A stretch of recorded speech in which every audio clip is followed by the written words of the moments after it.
ආයුබෝවන් හැමෝටම අද මම කරන්න යන්නේ 10 ශ්‍රේණියේ 15 වෙනි පාඩම සමීකරණ. මේ සමීකරණ කියන එකෙත් වර්ගජ සමීකරණ කියන එක තමයි මම අද කරනවා කියලා හිතුවේ. හරි. මුලින්ම මේ වර්ගජ සමීකරණ පාඩමට කලින් මට ඔයාලට කියන්න තියෙන්නේ ඕගොල්ලන්ට අනිවාර්යයෙන්ම පැහැදිලි ලෙසම ගුණ කිරීම ගැන හොඳ අවබෝධයක් තියෙන්න ඕනේ. ගුණ කිරීම ගැන ටක් ගාලා කියන්නේ ටක් ගාලා ගුණ කිරීම ගන්න පුළුවන් හැකියාව තියෙන්න ඕනේ මේ වර්ගජ සමීකරණ කියන ඒ කියන්නේ මේ සමීකරණ කියන කොටසේ මේ වර්ගජ සමීකරණ කියන කොටස හොයාලට හොඳට පුළුවන් වෙන්න නම් අනිවාර්යයෙන්ම මොකද්ද ගුණ කිරීම අවශ්‍ය වෙනවා. ඒක හොඳටම ඕනේ ගුණ කිරීම. හරි අපි බලමු. උදාහරණත් එක්ක අපි බලමු මම එක්ස්ප්ලেইন කරන්නම් කොහොමද ඒක. ඒ කියන්නේ මේ වර්ග සමීකරණ ඒගොල්ලෝ දෙන විදියට තියෙනවා. මේ විදිහත් එක්ක කොහොමද මේවා විසඳන්නේ කියලා මම එක්ස්ප්ලেইন කරන්නම්. හරි. අපි පළවෙනියෙන්ම ගමු ස්වර්ග ධන 15x ධන 36 මෙයාලා කියනවා අපිට මේකේ මේ වර්ග සමීකරණ විසඳන්න කියලා කියන්නේ මොකද්ද? විසඳන්න කියලා කියන්නේ මේ නොදන්නා පදේ මේ x කියන්නේ නොදන්නා පදේ. මේ x කියන්නේ නොදන්නා පදයක්. ඒ නොදන්නා පදයට වැලියු එකක් නැත්නම් ඒ කියන්නේ අගයක් ගන්න කියලා තමයි මේ එයාලා කියන්නේ. මෙන්න මේ වර්ග සමීකරණ දීලා එයාලා කියනවා මේ x හොයන්න කියලා. කොහොමද මේ x හොයන්නේ? ඒක තමයි අපි මෙන්න මේ කොටසේ ඉගෙන ගන්න යන්නේ. මුලින්ම අපි කරන ප්‍රධානම දේ මේ වගේ සමීකරණයක් දුන්නාම බලනවා. හරි. වර්ගයක් තියෙනවා. නිකන් x එකක් තියෙනවා. බලය 1 වෙන x එකකුත් තියෙනවා. බලය 2 වෙන x එකකුත් තියෙනවා. සහ නියත පදයකුත් තියෙනවා. මෙතන අපි ගන්නේ මෙන්න මේ x වර්ග කියන එක සහ මෙන්න මේ ධන 36 කියන එක අපි ගුණිතයක් විදිහට ගන්නවා. මෙන්න මෙහෙම 36යි ධන 36යි x වර්ග එන්න 36 වැඩි කිරීම x වර්ග 36 වැඩි කිරීම x වර්ග ධන 36 x වර්ග. දැන් මෙන්න මේ ධන 36 ගුණ කරාම හැදෙන විදියට සහ මේ ධන 36 x වර්ගේ ගුණ කිරීමට ගුණ කරාට පස්සේ හැදෙන විදියට සහ එකතු කිරීම හෝ අඩු කිරීම වගේ ධන 15x හදා ගන්න විදියට අපි මෙතන මෙන්න මේ 15x කියන පද දෙකකට කඩනවා. පද දෙකකට කඩනවා. 36 15 36 දෙන්නේ 6 වරක් 6 6 එකතු කරලා 15 හදන්න බෑ. 36 තව තියෙනවා. 9 වරක් 4 36යි. එතකොට 9 4යි 13යි. ඒත් වැඩෙන්නේ නැහැ. තාම මොනවද තියෙන්නේ කරා? තාම මොනවද ගුණ කිරීම තියෙන්නේ? මතක් කරන්න බලන්න. 18 වරක් 2 18 වරක් 2 ගුණ කරා 18 වරක් 2 36 හැදෙනවා. නමුත් 18න් දෙකක් අඩු කරාම 15 හෝ 18යි දෙක එකතු කරාම 15 හැදෙන්නේ නැහැ. මොකද්ද එතකොට අපිට ගන්න පුළුවන්? කල්පනා කරලා බලන්න ඕනේ මොකද්ද ගන්න පුළුවන්. ඔන්න ඔතන තමයි මම කිව්වේ අපිට මොකද්ද අනිවාර්ය ලෙසම මොනවද චක්‍රය ඕනේ වෙනවා. එක් කරක් 36 ගන්න පුළුවන් මේ කරක් 36 දෙවරක් කීයද 18 තුන් වරක් කොහමද එන්නේ 3 වරක් 12 එනවා.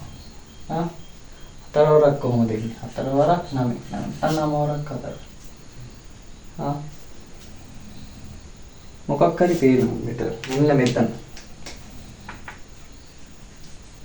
මෙතන පේනවා මොකක් හරි දෙයක් තියෙනවා. 12 වරක් 3 ගුණ කරාම 36 x වර්ග හැදෙනවා. මං කියන්නේ 36 හැදෙනවා.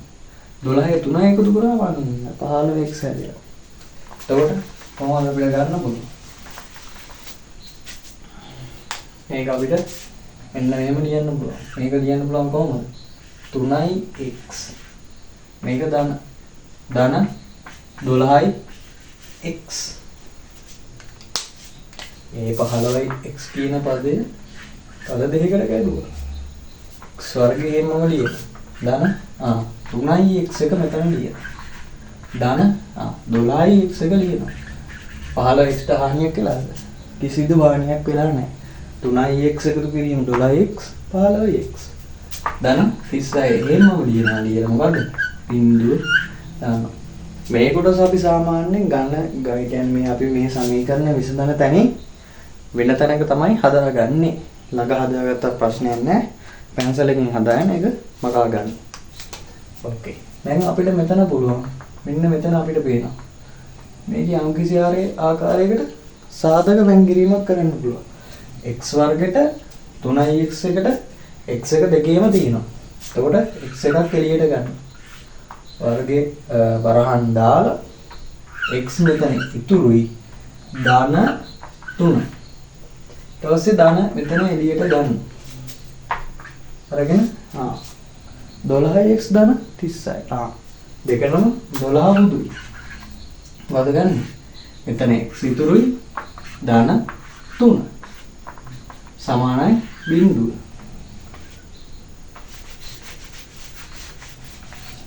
ධන 12යි වරහන් ඇතුළේ x ධන 3 සමානයි බිංදුව. දැන් අපිට මෙතන ලියන්න පුළුවන් මේ වෙන x ධන 3 x ධන 3 x ධන 3 x ධන 3. ඒකෙන් අපිට ගන්න පුළුවන් x ධන 12 මේ x ධන 12. අනිත් එක මොකද්ද? x ධන 3 x ධන 3 සමානයි මොකටද? බිංදුවට. දැන් මේක ගුණ කරාට පස්සේ මේ වරහන් ගුණ කරාට පස්සේ මේක හැදෙන්න ඕනි. එහෙම හැදෙන්නේ නැත්තම් ඔයාලා මේ හදාගෙන තියෙන විදිහ සම්පූර්ණයෙන්ම වැරදි. x ගුණ කිරීම x x වර්ග x ගුණ කිරීම 3 3ix 12 ගුණ කිරීම x 12ix 3ix මෙතන ගුණ වෙන එකට 12x 15ix 12 සර 3 36 ධන 36 හැදෙනවා. දැන් අපිට මෙන්න මේ මෙන්න මේක විශේෂ අවස්ථාවක්. ඕනෑම වරහන් දෙකක් ඇතුලේ තියෙන මේ වගේ මේ ප්‍රකාශන දෙකක් ගුණ වෙලා ඒක සමානයි බිංදුවට නම් අපිට ලියන්න පුළුවන් මෙන්න මේක කොහොමද? x ධන 12 සමානයි බිංදුව හෝ x ධන 3 සමානයි බිංදුව. හෝ කියන එක අනිවාර්යෙන් දාන්න ඕනේ. හෝ කියන එක අනිවාර්යෙන් දාන්න ඕනේ. මොකද x ට විසඳුම් දෙකක් එනවා. බිංදුවට සමාන වෙලා තියෙන මෙතන. එතකොට ලේසියෙන්ම අපිට මේ x ධන 12 කියන එක දෙපැත්තට ඍණ 12 දාලා මොකද කරන්න පුළුවන්? බිංදුව ඍණ 12 හෝ x ධන 3 ඍණ 3 සමානයි බිංදුව ඍණ 3. දැන් මේක මෙච්චර ලියන්න ඕනේ නැහැ. මම මේ පැහැදිලිව ලිව්වේ. ධන 12 ඍණ 12 ධන 3 ඍණ 3. මොකද්ද වෙන්නේ? x සමානයි ඍණ 12 හෝ x සමානයි මොකද්ද? ඍණ 3. එන්න මේක තමයි උත්තරේ. මේ දීලා තින්නේ මෙන්න මේ ඍණ 12 දැම්මට පස්සේ මෙන්න මෙතනට මේ සමීකරණ සම්පූර්ණයෙන් බිංදු වෙනවා. සහ ඍණ 3 දැම්මම බිංදු වෙනවා. අපි බලමු මේක. ඍණ 3 වර්ගය. ඍණ 3 වර්ගය කියන්නේ ඒක ධන උත්තරයක් එනවා. ධන 15යි x 15x කියන්නේ 15 සරක් ඍණ 3 කියන්නේ ඍණ 45යි. ධන 36යි. මේකෙන් කීයද එන්නේ? ඍණ 3 වර්ගය මොකද්ද? 9යි. මෙතන ධනයි ඍණයි ගුණ වුණාම ඍණ 45 ධන 36යි. මේ ධන 36 මේ ධන 9 එකතු වුණාම ධන 45යි ඍණ 45යි. ඍණ 45 ධන 45 එකතු වුණාම සමානයි ඍණ 3 දාලා බැලුවා. x සමානයි ඍණ 12 දාලා බලන්න ඕගොල්ලෝ මේ උත්තරේ හරියනවා කියලා.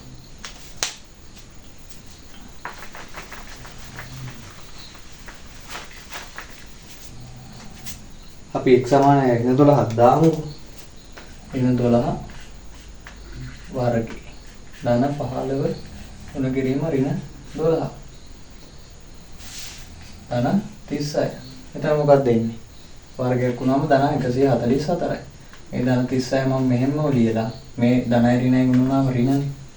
15 වැඩි කිරීම 12 කීයද? 144යි. 144යි ඔය 144 ඉතුරු 36 එකතු වුණාම කීයද? 180. මෙතන කීයද? 64යි 64යි 10යි. එකක් ඉතුරු 4 3 7 8යි 1යි. මොකද එන්නේ? ධන 180 ඍණ 180 කැපිලා ගිහලා බිඳුව වෙනවා. කියන්නේ අපි අරන් තියෙන විසඳුම් හරියටම හරි. මේ අරන් තියෙන විසඳුම් මෙන්න මේ සමීකරණය තෘප්ත කරනවා කියලා තමයි කියන්නේ. හරි. අපි යමු ඊළඟ එක්සැම්පල් එකට.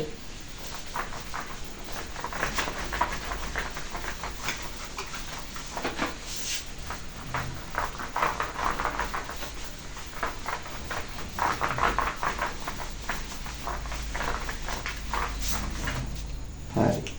ඊළඟ එක 2x වර්ග ඍණ 5x සමානයි 7. මෙන්න මේක මෙයාලා කියනවා මොකද්ද? මෙන්න මේ නොදන්නා පදවල විසඳුම් දෙන්න කියලා මේ කියන්නේ. කියන්නේ මේ එක්සලා අගයන් හොයන්න කියලා කියන්නේ කලින් එක වගේ. හරිම ලේසි. දැන් මෙතන පේනවා අපිට මොකක් හරි තියෙනවා අපිට කරගන්න. මොකද්ද කරගන්න තියෙන්නේ? 2x වර්ග ඍණ 5x. දැන් මෙහෙම තියෙද්දි අපිට අරම සාධක කරන්න බෑ. මොකද කරගන්නවා? මේක මෙහෙට ගේනවා. මේකට ගේනකොට මොකද්ද මේ කරන්න ඕනේ? ඍණ 7ක් නේ මේකට දාන්නේ. ඒ වගේ යනවා මේ පැත්තට ඍණ 7ක් දාන්න. මොකද්ද? බිඳුව වෙනවා. ඒක වෙන්නේ මේ පැත්තට ඍණ 7ක්, මේ පැත්තට ඍණ 7ක්. දාන්න. ඒකෙන් තමයි මෙතන ඍණ 7 හැදෙන්නේ. හරි. ඔන්න දැන් අපි බලනවා සාධක කරා. කොහොමද කරන්නේ? 14යි. ඍණ 7 ගුණ කිරීම 2x වර්ග. නිකන් 14යිද? නෑ. ඍණ වැඩි කිරීම ධන ඍණ. ඔයගොල්ලෝ දැනගන්න. ධන වැඩි කිරීම ධන වැඩි කිරීමනේ අපි කියන්නේ සාමාන්‍ය ගුණ කිරීම. ධන ගුණ කිරීම ධන මොකක්ද අපිට ලැබෙන උත්තරේ? ධන උත්තරය. ධන වැඩි කිරීම ගුණ කිරීම ඍණ ලැබෙන්නේ ඍණ උත්තරය. ඍණ වැඩි ඍණ ගුණ කිරීම ධන මොකද්ද? ඍණ උත්තරය. ඍණ වැඩි කිරීම ඍණ මොකද්ද? ධන උත්තරය. නොවිදික හොඳට මතක තියාගන්න ඕනේ. මෙන්න මේ වර්ග ප්‍රකාශන වල විතරක් නෙමෙයි හැම දෙයකම. තේරුණාද? හැම දෙයකම මතක තියාගන්න ඕනේ. ඒ වගේම තමයි ධන බෙදීම ධන ධන ධන බෙදීම ඍණ ඍණ ඍණ බෙදීම ධන ඍණ ඍණ බෙදීම ඍණ ධන. මොන විදිහට මතක තියාගන්න ඕනේ. ධන වැඩි ධන ගුණ කිරීම ඍණ 14යි. එතන x වර්ගයක් තියෙනවා. ඒකත් ලිව්වා. ආයි ඒ වගේම මෙන්න මේ ඍණ 5x එක මේ ඍණ 5x එක කඩා ගන්න ඕනේ.